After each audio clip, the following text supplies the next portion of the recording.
우리 하나님 말씀 보도록 하겠습니다. 에스겔서 37장입니다. 에스겔 37장. 에스겔 37장. 예.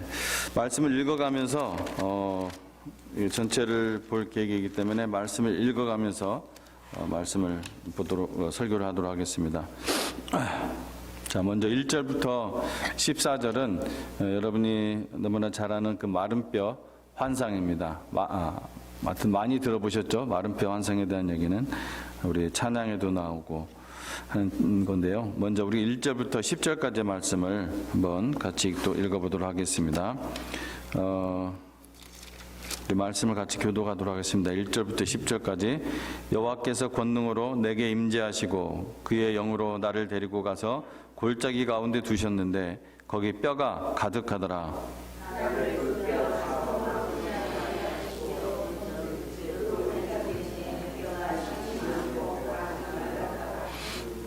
그가 내게 이르시되 인자야 이 뼈들이 능히 살 수 있겠느냐 하시기로 내가 대답하되 주 여호와여 주께서 아시나이다.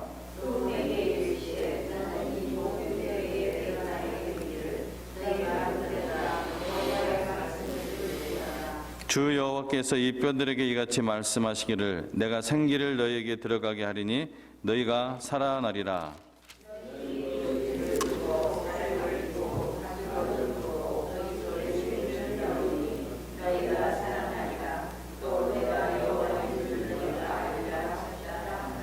이에 내가 명령을 따라 대언하니 대언할 때에 소리가 나고 움직이며 이 뼈 저 뼈가 들어맞아 뼈들이 서로 연결되더라.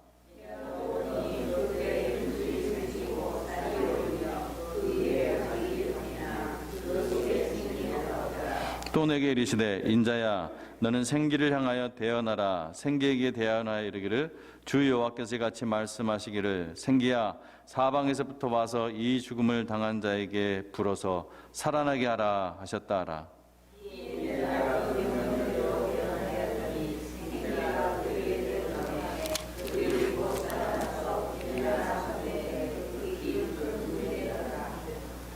아멘. 예. 에스겔은 하나님의 그 명령대로 대언이라는 말이 나오죠. 대언. 그래서 선지자라는 말을 어떤 성경은 대언자로 이렇게 번역을 했습니다. 어떤 면에서는 선지자라는 번역보다 대언자라는 번역이 더 성경적인 의미에서는 맞는 것 같습니다. 대언을 했습니다. 하나님의 그 명령 그대로 대언을 했어요. 다른 말 안 하고 또 가감하지 않고 그대로 하나님 명령대로 대언하였습니다. 사실은 그 마른 뼈가 살아나도록 하는 것이 여러분이 그 상황이 되면은 굉장히 좀 황당할 수가 있습니다. 완전히 마른 뼈라는 것은 완전히 그냥 죽어가지고서 뼈들이 막 수없이 좀 힘이 많이 쌓여 있었다고 했는데 그거 보고서 살아나라 이런 그 말을 하는 것이 굉장히 참 그 말 그대로 하나님 말씀 그대로 한다는 것이 어떻게 생각하면 참 놀라운 거죠. 믿음이 없으면 할 수 없는 것입니다. 그렇게 대언을 하니까 그때 뼈들이 어떻게 해요? 소리가 막 나면서 생각을 해보세요. 그 힘이 많았다고 했거든요. 마른 뼈들이. 근데 그 뼈들이 소리가 나면서 지금 맞춰졌다고 했어요.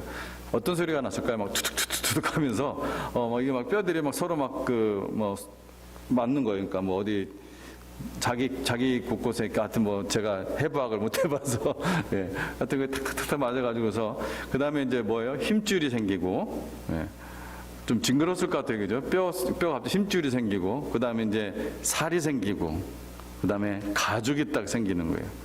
예. 근데 아직 뭐가 없어요? 생기가 없어요.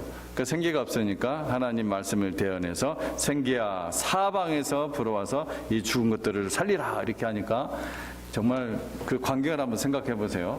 이거 참 얼마나 엄청난 광경이었을까. 뼈 맞추는 광경도 무슨 그 장난감 로봇들이 이렇게 탁탁탁탁탁 맞추는 트랜스포머 같이 탁탁탁탁 맞추는 것 같고 생기를 불으니까 생기가 훅 불어가지고서 벌써 어떻게 됐어요? 살아나서 일어났다고 했어요. 살아나서 일어났는데 그냥 뭐 산자가 아니라 마지막 10절 말씀 보면은 극히 큰 군대더라 이렇게 말씀하고 있습니다. 엄청나게 큰 군대. 그냥 평인들이 아니라 전부 다 모든 그 사람들이 군대였어요. 자, 그런 장면 속에서 생각하면서 11절에서 14절 말씀 또 읽어보도록 하겠습니다. 또 내게 이르시되 인자야 이 뼈들은 이스라엘 온 족속이라. 그들이 이르기를 우리의 뼈들이 말랐고 우리의 소망이 없어졌으니 우리는 다 멸절되었다 하느니라.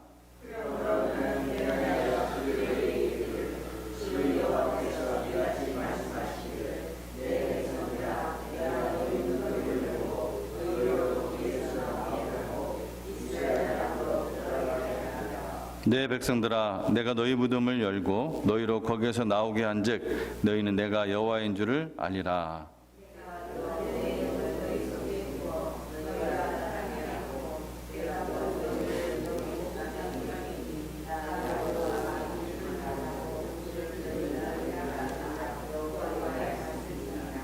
아멘. 예. 그러니까 지금 하나님께서는 에스겔에게 그 이제 환상의 뜻을 이제 11절부터 설명해 주시는 장면이죠. 이스라엘 이 마른 뼈들은 뭐라고 했습니까? 이스라엘 온 족속이라고 했습니다. 이스라엘 온 족속. 그래서 그들은 그러니까 이스라엘 사람들은 뭐라고 했어요? 뭡니까? 우리의 뼈들이 말랐고, 우리 뼈들이 말랐다는 것은 우리 뭐 다 죽게 되었다 이런 뜻이겠죠, 그죠? 예, 우리 다 죽게 되었다. 우리의 소망이 없어졌다. 또 우리가 다 멸절되었다. 여기서 멸절되었다는 말은 그 직역을 하면은 하나님으로부터 완전히 단절되었다. 하나님으로부터 끊겨졌다. 이런 뜻입니다. 그래서 우리의 뼈들이 맞고 우리의 소망이 없어졌으니 우리가 다 멸절되었다. 하나님으로부터 완전히 단절되어 버렸다. 이렇게 완전히 그냥 그 절망한 상태에 있는 그런 상황이에요. 사실 하나님께서는 그들이 절망 상태에 이르도록 하기 위해서 그들을 바벨론 포로로 끌려간 게 아니잖아요. 이스라엘 그 예루살렘을 멸망한 게 아니라고 분명히 하나님께서는 분명히 말씀하셨잖아요. 하나님 뜻은 그들에게 재앙이 아니라 그들에게 평안이고 소망이라고, 너희들을 정말 완전하게 거룩하고 깨끗하게 만들어서 새로운 이스라엘 만들어 주겠다.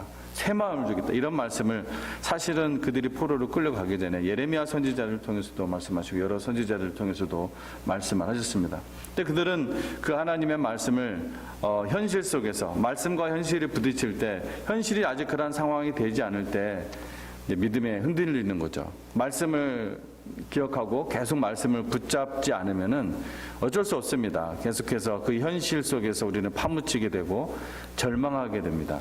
그러나 우리가 기억해야 될 것은 우리 하나님은 살아계신 하나님이고 반드시 약속하신 것은 철저하게 하나님의 시간표대로 하나님의 뜻대로 정확하게 지키시는 하나님이라는 것입니다.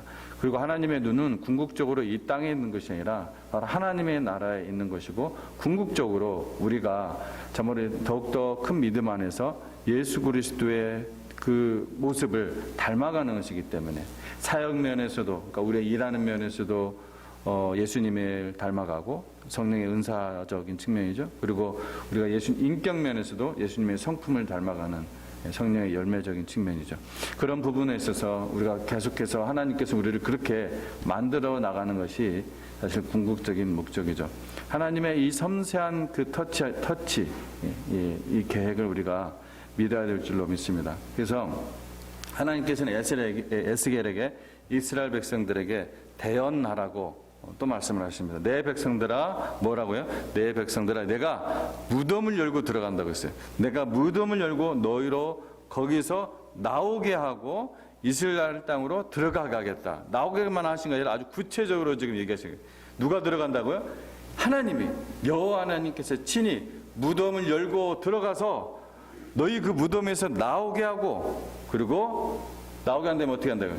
너희 고국 땅으로, 이스라엘 땅으로, 그 이스라엘에게 산들로 내가 다시 돌아가게 할 것이다. 이렇게 친히 말씀을 해주시는 것입니다. 이들에게 그 무덤은 뭡니까? 지금 바로 그들이 있는 바벨론 땅이죠. 하나님께서 그 바벨론 땅에서 끄집어내서 바로 내가 너에게 약속한 그 땅, 그 가나안 땅, 젖과 꿀이 흐르는 그 땅으로 반드시 너에게 다시 돌아가게 할 것이다. 지금 말씀을 해주고 있는 것입니다. 그러면서 이제 하나님께서 하신 말씀이, 또 내가 내 영을 너희 속에 두어 너희가 살아나게 하고 또 내가 너희를 너희 고국 땅에 두리라. 이렇게 말씀을 하셨습니다. 내가 내 영, 하나님의 영을 너희 속에 둔다고 했어요.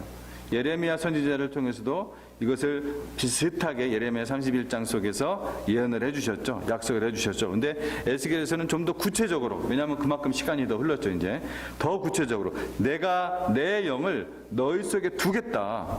굉장히 놀라운 말씀이죠. 굉장히 놀라운 말씀이에요. 내가 내 영을 너희 속에 두어 너희가 살아나게 하고 또 내가 너희를 너희 고국 땅에 두리라. 이것은 하나님의 영, 곧 성령을 주시겠다는 그러한 놀라운 약속이죠. 그리고 그들을 그 고국 땅, 아까 말씀 우리가 나눈 것처럼 그 고국 땅, 어디입니까? 가나안 땅, 그 약속의 땅, 젖과 꿀이 흐르는 그 땅. 궁극적으로는 지금 뭡니까? 영원한 우리 하나님의 나라, 그것을 얘기하는 것이죠. 구원과 연결시켜서 얘기한다면은. 그래서 우리가 지금 에스겔서 특별히 이 37장 말씀을 읽을 때는, 이 예언적 말씀을 읽을 때는 항상 이 역사적 이스라엘과 그다음에 영적 이스라엘을 여러분이 같이 번갈아 가면서, 같은 예언이에요. 역사적 이스라엘에 대해 예언을 하면서도 동시에 이것은 영적인 이스라엘, 바로 저와 여러분, 우리 신약교회 성도들에게 주시는 그냥 약속이라는 것을 우리가 믿어야 됩니다. 그러니까 우리의 삶 속에서도 바벨론 땅과 같은 그러한 포로와 같은 아무것도 못하고 그냥 눌려서 살아갈 수밖에 없는, 정말 비참하게 살아갈 수밖에 없는, 그냥 먹고 사는 것이, 사람이 그냥 먹고 살기 위해 사는 것은 참 이거는 너무나 드라이하고 사람이 그렇게 살면은 결코 행복하지 못하거든요. 근데 하나님께서 그들을 그 무덤 같은 그곳에서 건져내시고, 저 여러분들이 이미 그렇게 건져내 주신 줄로 믿습니다. 그리고 우리를 그냥 내주시고 그냥 내버려 두는 것이 아니라 그 고국 땅에 우리의 본향 영원한 천국, 그곳에 하나님께서 있게 하겠다. 엄청난 하나님의 격려의 말씀입니다. 소망의 말씀인 것입니다. 그래서 우리가 오늘을 또 한 주간을 여러분 살아가면서도 정말 바벨론 땅과 같은 그러한 상황과 느낌, 그러한 상황, 환경들이 올 때 이 말씀을 우리가 기억할 필요가 있다는 것입니다. 그래서 우리 14절까지 우리가 교훈을 찾아본다면은, 첫째로 하나님께서는 죽은 자들을 살리신다는 것입니다. 죽은 자들을 살리시는 것이 하나님의 일입니다. 죽은 자들을 살리신다. 어느 누구도 그걸 못해요. 마귀는 뭘 흉내낼 수는 있어도 결코 이런 일을 못합니다. 죽은 자들을 살리시는 그는, 우리 여호와 하나님은 전능의 하나님인 줄로 믿습니다. 그는 또한 영적으로 죽은 죄인들을 살리십니다. 그래서 구원은 거듭남, 다시 태어나는 거, 위로부터 다시 태어나는 거예요. 그죠? 눈으로 보기에는 그대로죠. 눈으로 보기에는 어떻게 누굽니까? 누구죠? 나다나엘인가요? 갑자기 이름이 생각이 안 나네. 뱃속에 들어갔다가 나올 수가 없잖아요. 그렇죠? 그러나 우리 죽은 영혼들, 우리가 위로부터 거듭나는 것은 바로 우리가 죽어있던 우리가 하나님 안에서 성령으로 거듭나는 것들을 말하는 것이죠.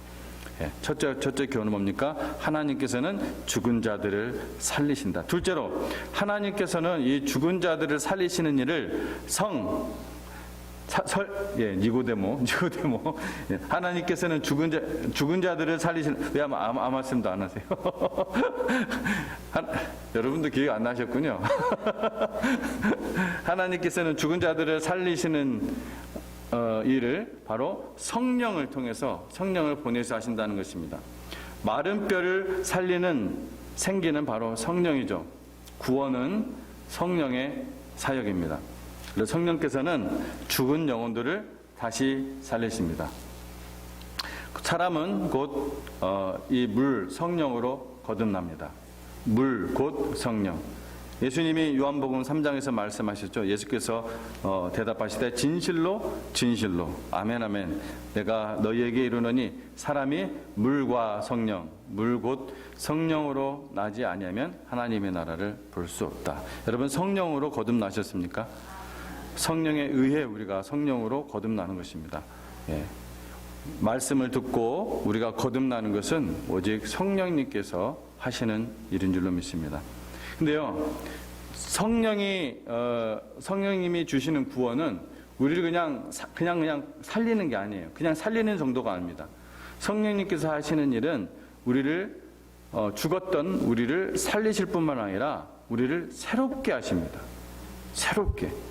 뭐 그냥 제 추측이 아니라 디도서 3장 5절 말씀을 여러분 한번 찾아보세요. 디도서 3장 5절 말씀에 이런 말씀이 있습니다. 디도서 3장 5절에 우리를 구원하시되 우리의 행한 바 의로운 행위로 말미암지 아니하고 오직 그의 긍휼하심을 따라, 자 여기에 중생의 씻음과 그 다음에 성령의 새롭게 하심, 중생의 씻음과 성령의 새롭게 하심으로 하셨다고 했습니다.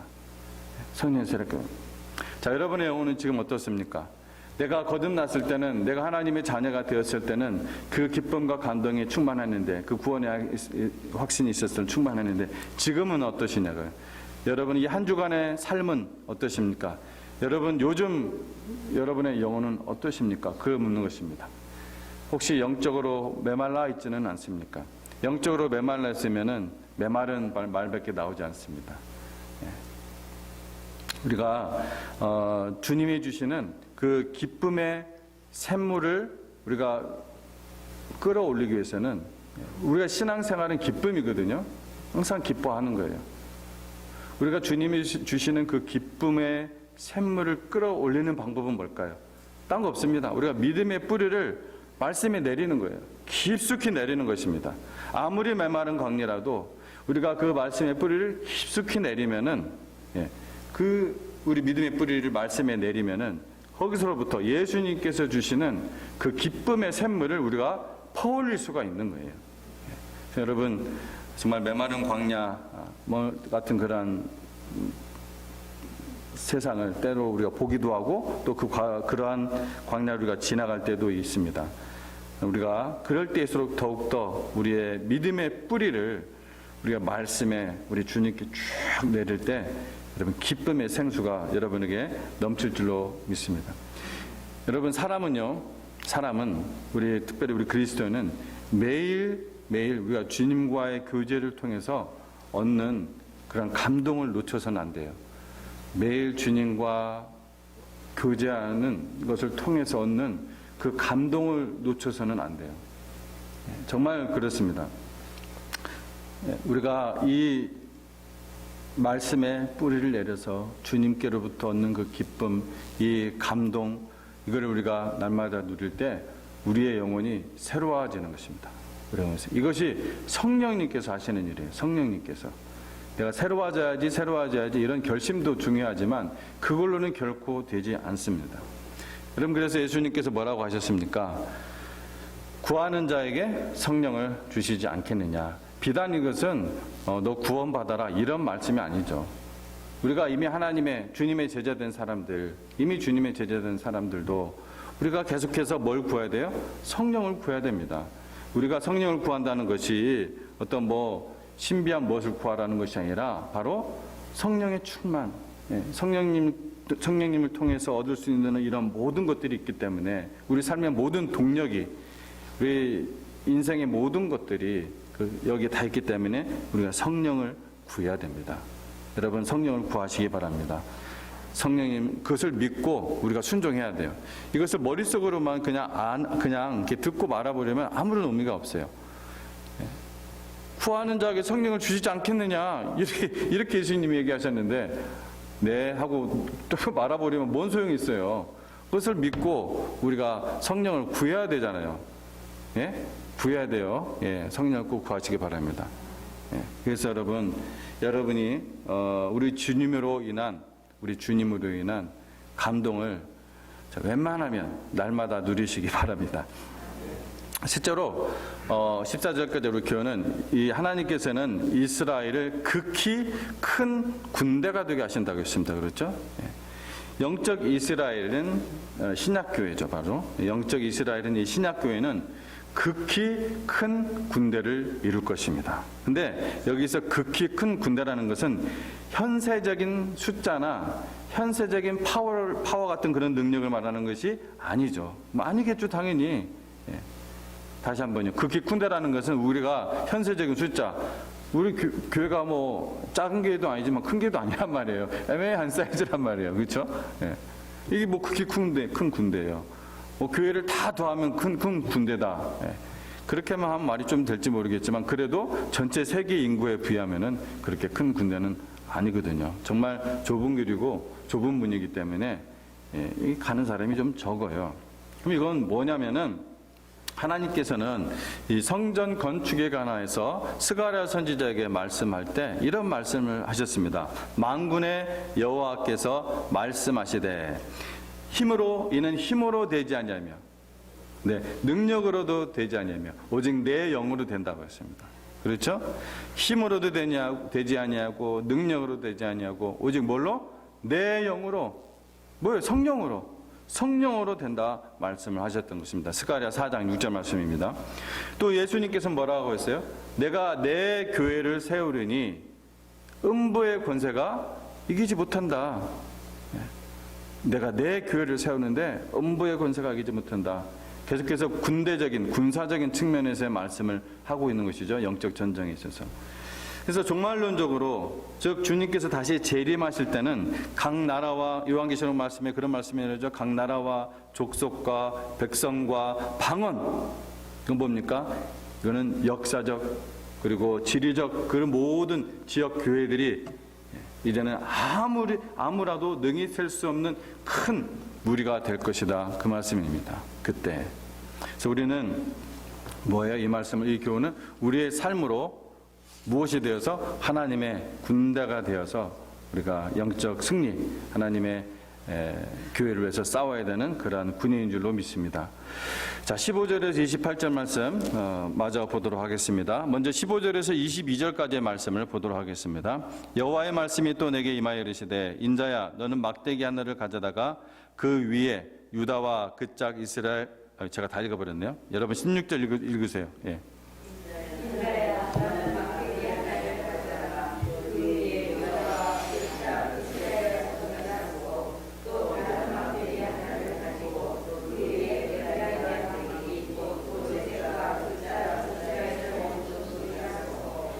그 막대기들을 서로 합하여 하나가 되게 하라. 내 손에서 둘이 하나가 되리라.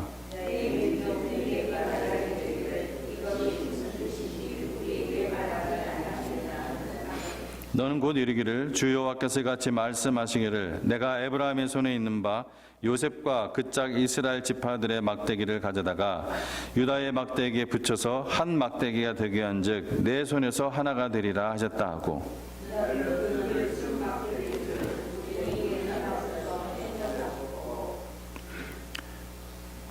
그들에게 이르기를 주 여호와께서 같이 말씀하시기를 내가 이스라엘 자손을 잡혀간 여러 나라에서 인도하며 그 사방에서 모아서 그 고국 땅으로 돌아가게 하고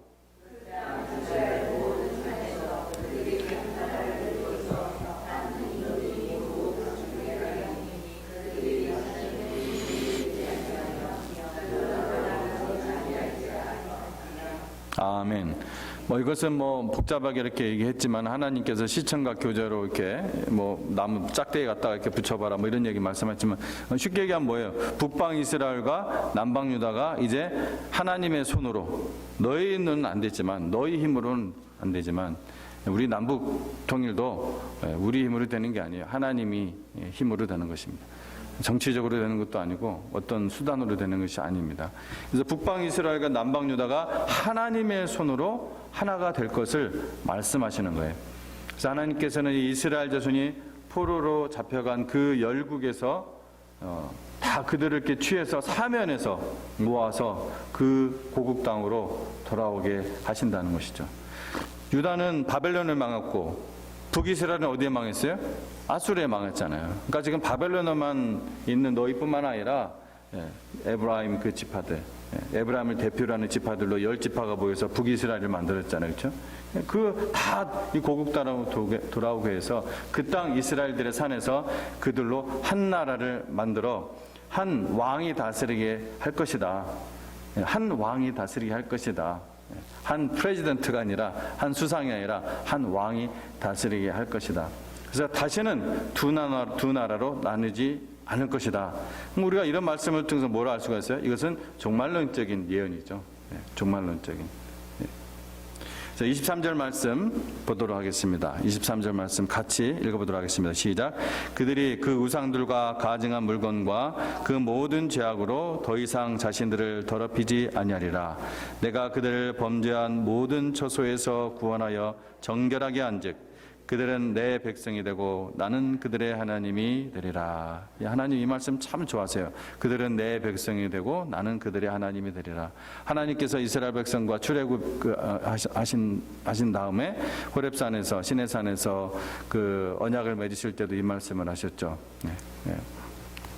자, 너희는 내 백성이 되고 나는 너희 하나님 될 것이다. 그래서 이제 장차 회복될 이스라엘 백성은 그 우상들 그리고 가증한 그 물건, 그 모든 죄악으로 스스로 더럽히지 아니할 것이다. 그 결과 그들은 하나님의 백성이 되고 여호와 하나님께서는 그들의 하나님이 될 것이다.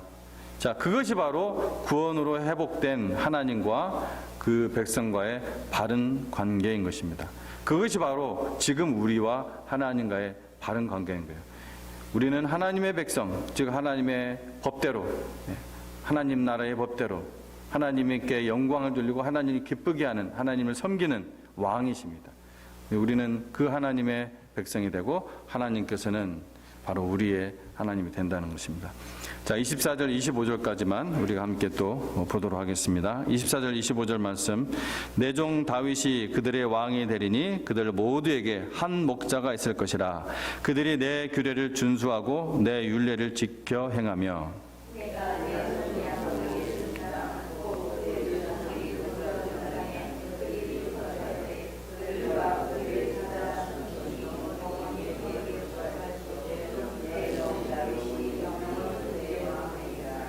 아멘.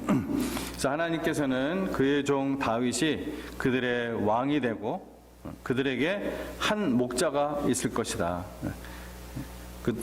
다시요? 예, 누가요? 그의 종 다윗이 그들의 왕이 되고 그들의 목자가 될 것이다. 이렇게 말씀하고 있습니다. 이스라엘 나라의 회복 시대의 한 특징은 바로 이 예언된 다윗이 오시는 것입니다. 예언된 다윗. 그 다윗은 다윗의 자손으로 오신 누구예요? 예수 그리스도이신 것입니다. 즉 이건 누구를 얘기하는 거예요? 메시아를 예언하는 것입니다. 메시아 이렇게 안 쓰여 있지만 당연히 우리가 이 말씀을 통해서 신약을 통해 이 말씀을 보면 이건 바로 메시아 예언이라는 것을 우리가 알 수 있는 것입니다. 참 놀랍죠? 하나님께서 이렇게 곳곳에서 바로 메시아 그리스도 예언을 해놓으셨고 그것을 또 바로 때가 참에 이루셨고 이제 우리가 앞으로 다가올 그 하나님의 나라를 우리가 바라보며 살 수 있도록 하셨다는 것이 너무나 놀라웁니다. 놀라운 일이고 또 우리가 그 백성이 된 것이 너무나 감사한 일입니다. 그래서 예수님은 그 메시아는 바로 왕과 또 목자로 오신다는 것입니다. 예언된 이스라엘 회복은 단지 그래서 어떤 물질적 육체적인 어떤 외적인 그런 회복이 아니라 내적인 회복, 영적인 회복이라는 것입니다. 그것은 바로 구주 예수 그리스도를 믿음으로 모든 죄들의 씻음을 받고 그래서 자유를 얻는 것이죠. 진정한 자유, 진정한 해방이죠. 모든 죄들을 씻음을 받고 단지 바벨론 땅에서 해방된 자유가 아니라 우리 모든 죄들을 씻음을 받고 얻어지는 그 자유, 그 해방. 이제는 즐거이 하나님의 계명들을 지키는 그 회복이에요. 여러분 혹시 이렇게 그 자유 딱 갇혀 있다가 딱 풀리는 자유 이런 거 경험해 보셨어요? 우리 한국 남자들은 다 조금씩은 맛보는데 군대 가서 있다가 딱 그 전역할 때 그 해방감, 자유 뭐든지 다 할 수 있을 것 같은 그런 자유. 조금이라도 맛을 좀 보게 되거든요. 이 참 그런 자유, 죄로부터의 자유, 해방. 그래서 우리는 말씀이시고 사랑이신 말씀이시고 또 사랑이세요. 우리 주님은 이 주님과 교제하고 또 동행하는 이 기쁨, 주님으로 인한 이 감동을 놓쳐서는 안 돼요. 만약 그걸 놓치면 그건 굉장히 좀 어리석은 바보 같은 짓 아니겠습니까? 이 본향을 향하는 우리 인생길에서 우리 주님께서는 우리 영혼이 정말 잘 되기를 정말 간절히 바라고 우리의 선생님도 되어주시고 우리를 또 믿어주시기도 하시고 힘도 주시고 또 꼭 필요한 때가 되면 도와주시고 이런 주님을 우리가 잊어버리거나 잃어버리면은 우리의 삶 속에서요 기쁨과 내 눈에 흐르는 감동, 내 마음에 흐르는 감동은 사라질 수밖에 없습니다. 그래서 우리는 성도답게 그리고 이 성도의 특권으로 살아야 됩니다. 그래서 이스라엘의 회복은 단지 육신적인 그 회복을 얘기하고 있는 것이 아니잖아요. 지금 하나님께서는 영적인 내적 이 회복을 반드시 포함하는 것입니다. 그것은 바로 다시 한번 얘기하지만 죄 씻음을 통한 그 자유와 해방 그리고 하나님의 계명을 순종할 때 오는 그 기쁨 이것이 바로 진정한 구원입니다. 여러분 남은 3일도 성도답게 어느 곳에서든 어떤 상황이든 주님을 경외하고 의지하면서 살아가는 그 감동과 기쁨이 여러분의 삶에 함께 하시기를 주의 이름으로 축복합니다. 함께 기도하겠습니다.